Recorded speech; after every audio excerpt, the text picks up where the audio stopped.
దేవుని పరిశుద్ధ నామానికి మహిమ కలుగును గాక. హల్లెలూయా. దేవుని వాక్యాన్ని ధ్యానం చేసుకునే ముందు చిన్న ప్రార్థన చేసుకుందాం. పరిశుద్ధ ప్రేమ కలిగిన తండ్రి, నీకు స్తోత్రాలు. Lord, we thank you because your mercies are new every morning. ప్రతి దినము ప్రతి సమయంలో నీ వాత్సల్యత, నీ కృప నూతనముగా మా ఎడల పుట్టేది కనుక వందనాలు ప్రభా. ఈ మాటలు మేము ధ్యానం చేసుకోబోతుండగా మాకు అవసరమైన వాక్కు నాయన నీవే అనుగ్రహించవలసిందిగా వేడుకుంటున్నాను ప్రభా. నన్ను సంపూర్ణంగా నీ శిలువ చాటును మరుగుపరచండి, నీ నోటి బూరగా వాడుకోనండి. యేసునామమున ప్రార్థిస్తున్నాం తండ్రి, ఆమేన్. ప్రతి మనిషికి ఎమోషన్స్ ఉంటాయా ఉండవా? కొంతమందికి కొంచెం ఎక్కువ ఉంటాయి, కొంతమందికి తక్కువ ఉంటాయి. లేడీస్కి కొంచెం, విమెన్కి ఎక్కువ ఉంటాయి, మెన్కి కొంచెం తక్కువ ఉంటాయి. అంటే కొంతమంది చూపించుకోరు, కొంతమందికి లోపలే ఉంటాయి. సో ఎనీవే, ప్రతి మనిషికి ఎమోషన్స్ అనేవి కంపల్సరీగా ఉంటాయి. వాటిని భావోద్వేగాలు అంటారు తెలుగులో.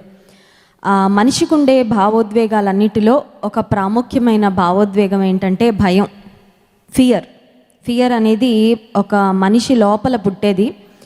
యూజువల్గా బయటకి కొన్నిసార్లు కనబడుతుందేమో ఫియర్ఫుల్గా ఉన్నప్పుడు, కొన్నిసార్లు అది మన హావభావాల్లో, మన ఫేస్లో, మన యొక్క బాడీ లాంగ్వేజ్లో కనబడుతుంది. కొన్నిసార్లు కనబడదు, లోపలే ఉంటుంటుంది. ఈ ఫియర్లో 2 యాంగిల్స్ ఉంటాయి. ఒకటి ఉపయోగకరమైన ఫియర్, రెండవది ఉపయోగం లేని ఫియర్. ఒకటి ఆశీర్వాదాలు తెచ్చే ఫియర్, ఇంకోటేమో ఆశీర్వాదాలు పోగొట్టే ఫియర్, కష్టాలు తీసుకొచ్చే ఫియర్. సో ఉపయోగకరమైన ఫియర్ ఏంటంటే దేవుడు అంటే ఫియర్ ఆఫ్ గాడ్ అనే మాట బైబిల్లో చాలాసార్లు మనం చూస్తాం. The fear of the lord అనే మాట ఉంటుంది. అంటే దేవుడు అంటే భయం అంటే దేవుడిని చూసి వణికిపోవాలనో, లేకపోతే అమ్మో దేవుడు అని భయపడాలనో కాదు, కానీ ఇట్ ఈస్ రెవరెన్షియల్ ఫియర్. అంటే గౌరవముతో కూడిన భయము, దేవుడు చూస్తున్నాడు అనే భయము, దేవుడు అన్నీ గమనిస్తున్నాడు అనే భయము. ఈ ఫియర్ని fear of God or fear of the లార్డ్ని హెల్దీ ఫియర్ అంటారు. అంటే ఇది మన జీవితానికి ఉపయోగపడే ఫియర్ అన్నమాట. దేవుడు అంటే భయము మనిషికి ఎందుకు ఉండాలంటే, కొంతమంది చూడండి, దేవుడే లేడు అని నమ్మే వాళ్ళు ఉంటారు. They feel very happy. దేవుడు లేడు అనే ఒక అబద్ధాన్ని నమ్మడం ద్వారా వాళ్ళు చాలా రిలీఫ్గా ఫీల్ అవుతారు. ఎందుకంటే దేవుడు లేడు అన్నప్పుడు ఇంకా మమ్మల్ని చూసేవాళ్ళు ఎవరు ఉండరు, ఇంకా మాకు తీర్పు తీర్చేవారు ఎవరు ఉండరు, మేము ఎలా అంటే అలా బ్రతకచ్చు అని. కానీ బైబిల్ సెలవిస్తుంది దేవుని కనుదృష్టి లోకమందంతటా సంచారం చేస్తుందని. సో బిహైండ్ క్లోజ్ డోర్స్, రాత్రి మనం పడుకున్నప్పుడు, అందరూ నిద్రపోతున్నప్పుడు చీకట్లో, ఇప్పుడు బందిపోటు దొంగలు కానీ, దొంగతనాలు చేసేవారు కానీ అందరి కళ్ళు కప్పి దొంగతనం చేయాలనే ప్రయత్నం చేస్తారు. ఆఫ్టన్ టైమ్స్ వాళ్ళు దొంగతనం చేసేటప్పుడు దొరకరు. కారణం ఏంటంటే ప్రపంచం అంతా కళ్ళు మూసుకున్నప్పుడు వాళ్ళు ఏం చేయాలనుకుంటారో, ఏ నష్టం చేయాలనుకుంటారో అది చేసి వెళ్ళిపోతూ ఉంటారు. బట్ ఎవరి కళ్ళైనా మనం కప్పచ్చేమో, మనుషులందరూ అర్ధరాత్రి టైంలో కళ్ళు మూసుకొని నిద్రపోతారేమో, కానీ దేవుని కళ్ళు మాత్రం మనం కప్పలేం. సో దేవుడు లేడు అనే అబద్ధాన్ని నమ్మేవారు ఎథీస్ అంటారు వారిని. దేవుడు లేడు అని నమ్మేవారు, వారు బహుశా దేవుడు చూడట్లేదు కాబట్టి మా లైఫ్ చాలా we are free to do anything. ఎందుకంటే అసలు దేవుడే లేడు, దేవుడు లేడన్నప్పుడు ఇంకా ఆయన చూడడం, ఆయన పట్టించుకోవడం, ఆయన మనకు తీర్పు తీర్చడం, మనకు ప్రతిఫలం ఇవ్వడం అనేది ఉండదు. కాబట్టి ఆ అబద్ధంలో బ్రతికేసేవారు చాలామంది ఉంటారు. దేవుడు లేడు అని మనం అనుకున్నంత మాత్రాన ఆయన లేకుండా పోడు. I hope you agree with my statement. సూర్యుడు లేడు అనుకొని ఒక చీకటి గదిలో కూర్చొని మాట్లాడుకోవచ్చు మనం, కానీ మనం ఒక చీకటి గదిలో కూర్చొని మనకి సూర్యుడు కనబడనంత మాత్రాన సూర్యుడు లేడు లేడు లేడు అని చెప్తే that is not a true statement. అది ఒక రైట్ స్టేట్మెంట్ కాదు, సత్యమైన మాట అది కాదు. సూర్యుడు నీకు కనబడకపోవచ్చు, కానీ సూర్యుడు ఆకాశంలో ఉన్నాడు, ప్రకాశిస్తూ ఉన్నాడు. సో దేవుడు లేడు లేడు అనే బహుశా వాళ్ళ కంఫర్ట్ కోసం కొంతమంది అలా చెప్పచ్చు, కొంతమంది అది బిలీవ్ చేయొచ్చు. బట్ మన బిలీఫ్స్ని బట్టి దేవుని ఎగ్జిస్టెన్స్ అనేది ఎప్పుడు ఆధారపడి ఉండదు. God's existence does not depend on our belief. ఆయన ఉన్నాడు, దట్ ఈస్ అ ఫ్యాక్ట్. దేవుడు ఉన్నాడు అనేది సత్యం. అది నమ్మితే మనకి మేలు, అది ఒకవేళ నమ్మకపోతే దేవుని వాక్యం సెలవిస్తుంది దేవుడు లేడని బుద్ధిహీనులు అనుకుంటారని. Fool says in his heart there is no God. So April 1st అనేది వాళ్ళ కోసం అనమాట. అంటే మన ఊరికే ఫన్ కోసం అని, అదో నీ వెనకాల బల్లుంది, నీ తల మీద కాక్రోచ్ ఉంది అని మనం ఏదో ఫన్కి April Fool అంటాం. కానీ యాక్చువల్గా April 1st ఎవరి కోసం అంటే దేవుడు లేడు అని నమ్మే బుద్ధిహీనులు ఉంటారు కదా, వారి కొరకు అని మనం చెప్పుకోవచ్చు. సరే, దేవుడు ఖచ్చితంగా ఉన్నారు, ఆయన అన్నీ చూస్తున్నారు. సో దేవుడు ఉన్నాడు, ఆయన అన్నీ చూస్తున్నాడు, ఆయన అన్నీ గమనిస్తున్నాడు అనే భయము, ఆ గౌరవముతో కూడిన భయము మనం కలిగి ఉండినప్పుడు that is a healthy fear.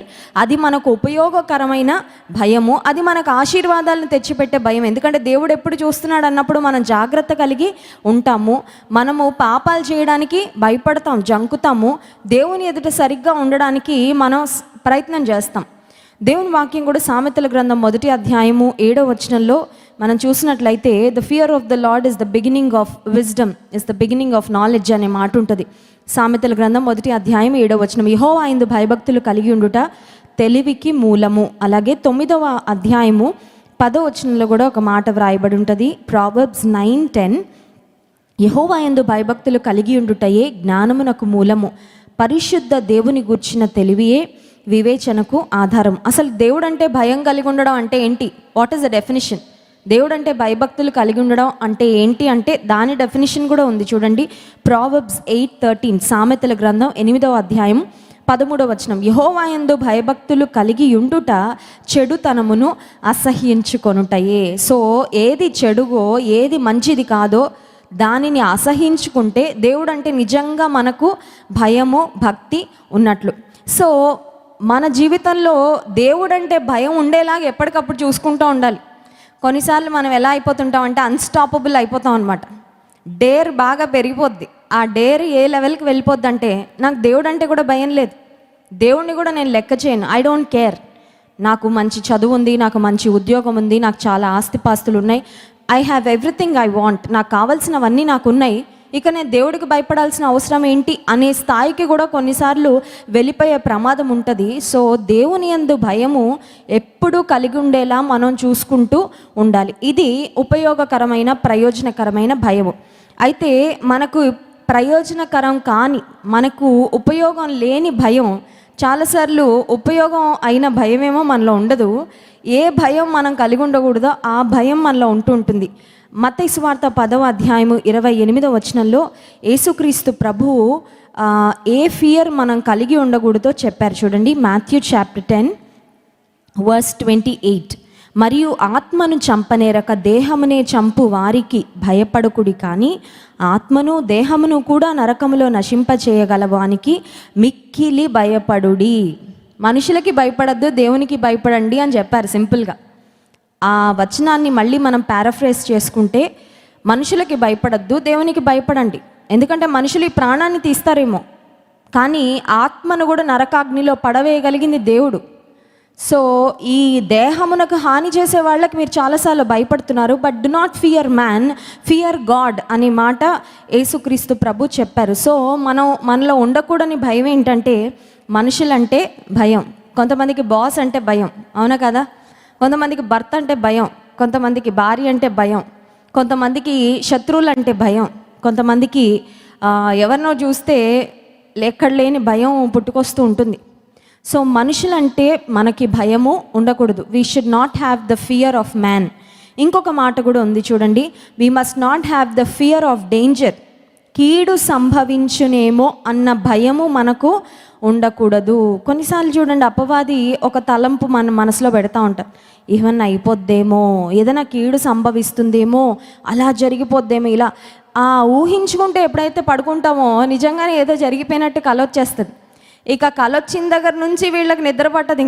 ఇంకా అందరికీ ఫోన్లు చేసి నాకు ఇలా కలొచ్చి, నాకు ఏదో అయిపోతుందంట, మా ఇంట్లో వాళ్ళకి ఏదో అయిపోతుందంట, అదంట ఇదంట అని అపవాది చాలాసార్లు కీడు కలుగుతుందేమో అన్న భయము మనలో సృష్టించి మనల్ని ఇబ్బంది పెట్టాలని ప్రయత్నం చేస్తూ ఉంటాడు. యోబు గ్రంథం 3వ అధ్యాయము 25వ వచనంలో యోబు భక్తుడు తన అనుభవంలోంచి ఒక మాట చెప్తున్నారు చూడండి. జోబ్ చాప్టర్ 3 వర్స్ 25, ఏది వచ్చినని నేను బహుగా భయపడితినో అదే నాకు సంభవించుచున్నది, నాకు భీతి పుట్టించినదే నా మీదికి. యోబు భక్తునికి భయం ఉండేదంట, ఏదో కీడు జరిగిపోద్దేమో అని. దేని గురించి భయపడ్డాడో ఎగ్జాక్ట్గా అదే జరిగిందంట. అంటే ఇక్కడ మనం ఒక పాఠం నేర్చుకోవాలి, ఒక ఆత్మీయ సత్యం ఉంది ఇది. అదేంటంటే కీడు వస్తుందని భయపడితే నిజంగానే ఆ కీడు వచ్చే ప్రమాదం కూడా ఉంటుందన్నమాట. సో దేవుని బిడ్డలంగా మనం ధైర్యము కలిగి ఉండాలి. We must not fear danger. అంటే డేంజర్ ఎప్పుడు రాదా అంటే వస్తుంది. ఎప్పుడు వస్తుందో తెలీదు, ఎటు నుంచి వస్తుందో తెలీదు, ఎవరి ద్వారా వస్తుందో తెలీదు, ఎలా సంభవిస్తుందో తెలీదు. సే ఫర్ ఎగ్జాంపుల్ ఒక 1 year తర్వాత ఏదో సంఘటన జరగబోతుంది అనుకోండి. అది ఎప్పుడో అది జరిగిపోద్దేమో అని ప్రతిరోజు భయంతో చచ్చిపోవడం అవసరం అంటారా? అర్థమవుతుందండి? పిరికివాడంట భయంతో ప్రతి క్షణం చచ్చిపోతుంటాడంట.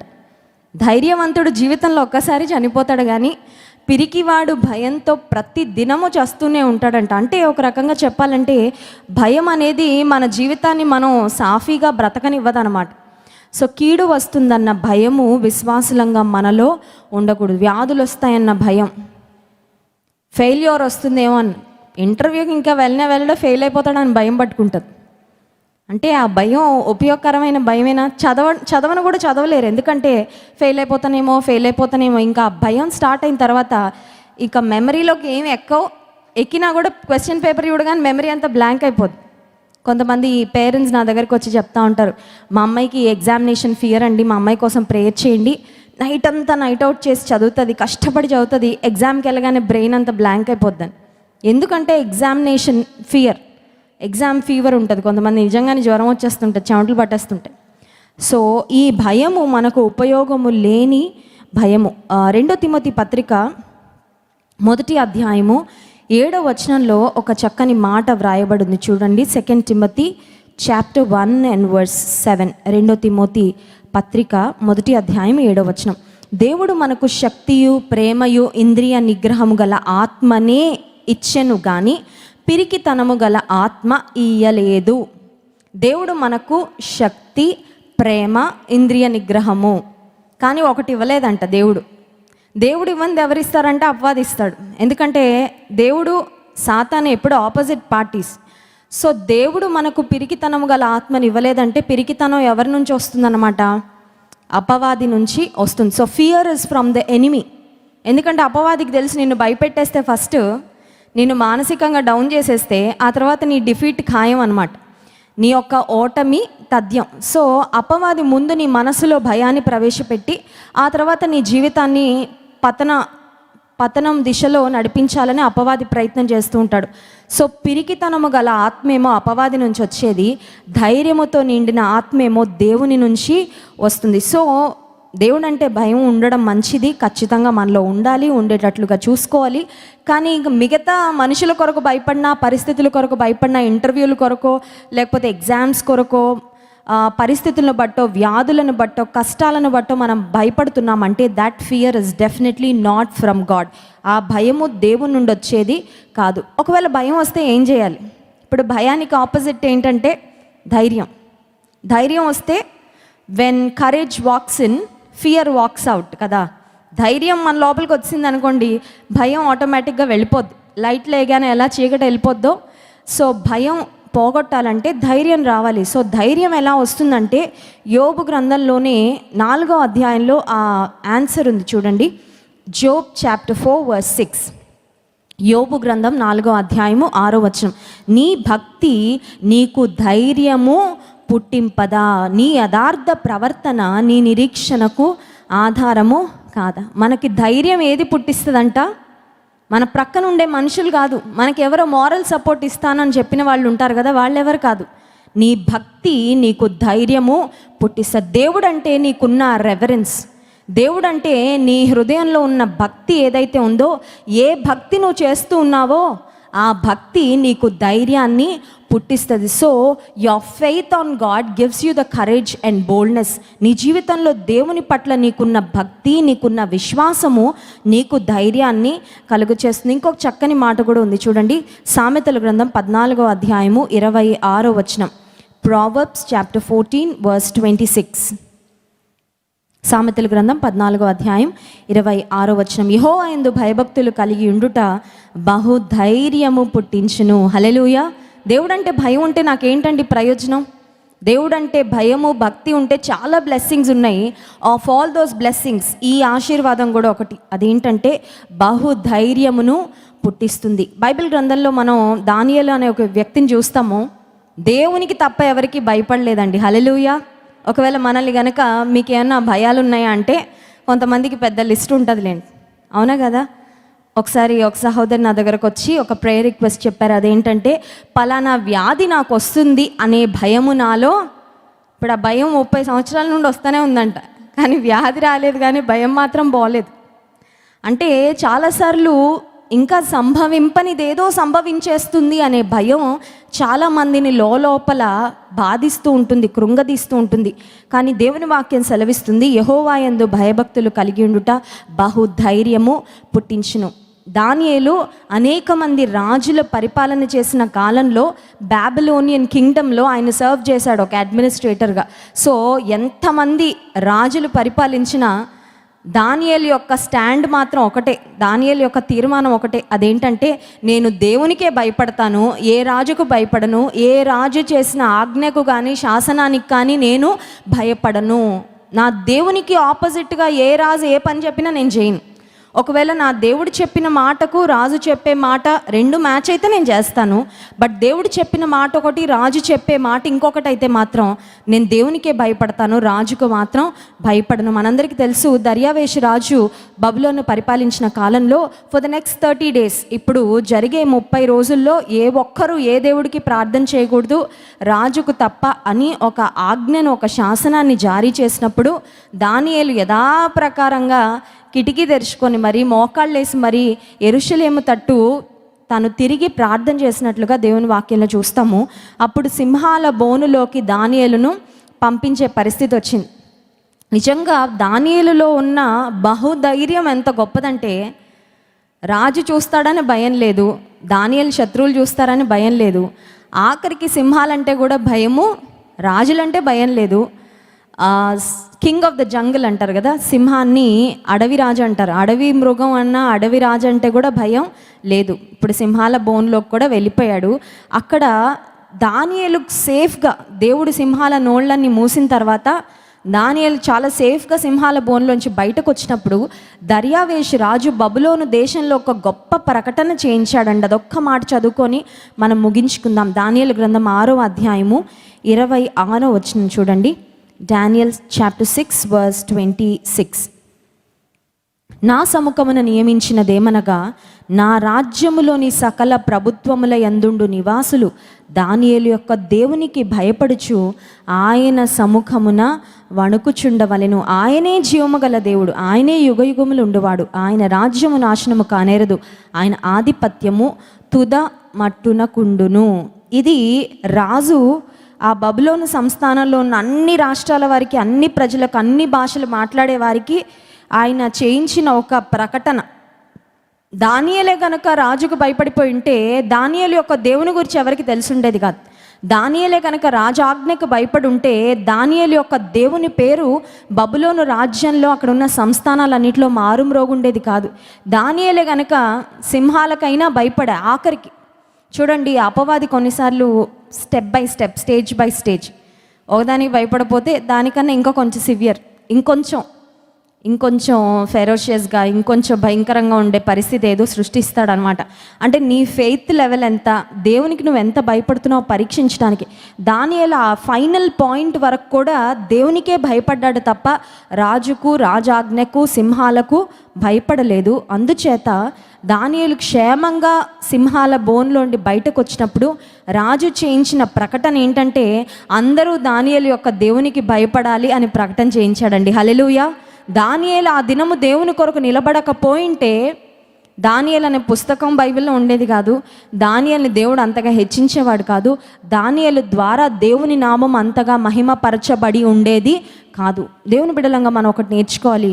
ఆయనందు భయభక్తులు గలవారమైతే మనము, మన ద్వారా దేవుడు గొప్ప కార్యాలు చేస్తాడు. Hallelujah. God is looking for people who have reverential fear towards him. ఆయనంటే నిజంగా భయం ఉన్న వాళ్ళు ఎవరైనా కనపడతారేమో, ఎవరైనా దొరుకుతారేమో, వారిని బలపరచాలని, వారిని ఆశీర్వదించాలని, వారి జీవితంలో గొప్ప కార్యాలు చేయడం ద్వారా తన నామాన్ని మహిమపరచుకోవాలని దేవుడు ఎప్పుడూ ఆశిస్తూ ఉంటాడు. ఈ రాత్రికాల సమయంలో వ్యర్థమైన భయాలతో మన హృదయాన్ని నింపుకొని అనవసరంగా జీవితాన్ని ఆనందకరంగా మనం బ్రతకలేకపోతున్నామా? చాలాసార్లు వ్యర్థమైన భయాలకు చోటిచ్చి దేవుడు అంటే భయం లేకుండా పోతూ ఉంటుంది. కానీ దేవుడు అంటే భయపడే వ్యక్తి ఈ లోకంలో దేనికి భయపడ్డండి? హల్లెలూయా. కత్తికి భయపడ్డు, బుల్లెట్స్కి భయపడ్డు, దేనికి భయపడ్డు? జాన్ వెస్లీ గారు నార్త్ ఇండియాకి వెళ్ళారు ఒకసారి మీటింగ్స్కి. ఆగ్రా అనే ప్రాంతంలో యూత్ అరైజ్ అనే ఒక అద్భుతమైన ఈవెంట్ వారు ఆర్గనైజ్ చేసి వాక్యం చెప్పడానికి జాన్ వెస్లీ గారిని ఇన్వైట్ చేస్తే వెళ్ళారు. వెళ్ళినప్పటి నుంచి నేను ఇంటికి వచ్చే వరకు ఒకటే ప్రార్థన, ప్రభా మీ దాసుని తీసుకొని వెళ్ళావు, తిరిగి క్షేమంగా తీసుకొని రాని. ఈలోపు ఫస్ట్ డే మీటింగ్ జరిగింది. చాలామంది యవనస్తులు వచ్చారు. మనకు తెలుసు సౌత్ ఇండియాలో ఉన్నంత స్వాతంత్రం కానీ ఇక్కడ ఉన్నంతగా మీటింగ్స్ కానీ సంఘాలు కానీ నార్త్ ఇండియాలో ఉండవు. సో మీటింగ్ చాలా జయకరంగా జరిగింది. ఆ రోజు రాత్రి మా ఆఫీస్కు ఎవరో బెదిరింపు ఫోన్ కాల్ చేశారు. హిందీలో మాట్లాడుతున్నారంట. ఈ జాన్ వెస్లీ అనే పాస్టరు మా ప్రాంతంలో ఉన్న వాళ్ళందరినీ క్రైస్తవ్యంలోకి దింపేయడానికి వచ్చాడా, ఆయన పని మేము చూస్తాం, ఆయన ఎలాగా క్షేమంగా ఇంటికి వెళ్తాడో మేము చూస్తామని చాలా థ్రెటన్ చేస్తూ కాల్ చేశాడు. అయితే ఆ తర్వాత నేను జాన్ వెస్లీ గారితో మీటింగ్ అంతా అయిపోయిన తర్వాత ఫోన్లో మాట్లాడితే దైవజనులు ఒకటే మాట చెప్పారు, నేను అనుదినము తప్పక సేవించుచున్న దేవుడు నన్ను రక్షిస్తాడు. అయినా పరిచర్యకి అన్నిటికీ తెగించి వచ్చాం. పరిచర్యకు ప్రాణాలు కాపాడుకోవాలనుకుంటే నేను పరిచర్యకి రాను. దేవుని కొరకు అన్నిటి కొరకు సిద్ధపడి వచ్చాను. కాబట్టి దేవుడు మనల్ని ఉంచాలనుకున్నంత కాలం మనల్ని ఎవ్వరూ ఏం చేయలేరని చెప్పారు. హల్లెలూయా. ఇంకా దేవుని మీద విశ్వాసంతోనే అందరం ప్రార్థన చేయడం జరిగింది. ఆత్మీయ తల్లిదండ్రులు, నేను, అలాగే టీం మెంబర్స్ అందరం ప్రార్థన చేసాం. దేవుడు తన దైవదాసుని క్షేమంగా తీసుకొచ్చారు. ఎందుకు ఈ మాట చెప్తున్నానంటే, కొన్నిసార్లు మనుషులు మనల్ని భయపెట్టాలని చూస్తారు, కొన్నిసార్లు పరిస్థితులు మనల్ని భయపెడుతూ ఉంటాయి. కానీ దేవుని యందు మనం భయభక్తులు కలిగి ఉంటే ఎవ్వరు కూడా మనల్ని ఏం చేయలేరు. హల్లెలూయా. When we fear God, we don't have to fear anybody else and anything else in this world. కనుక దేవుని యందు భయభక్తులు కలిగిన వారంగా ఆయన కృపలో వర్ధిల్లినట్లు దేవుడు మనకు సహాయం చేయనుగాక. ఆమేన్.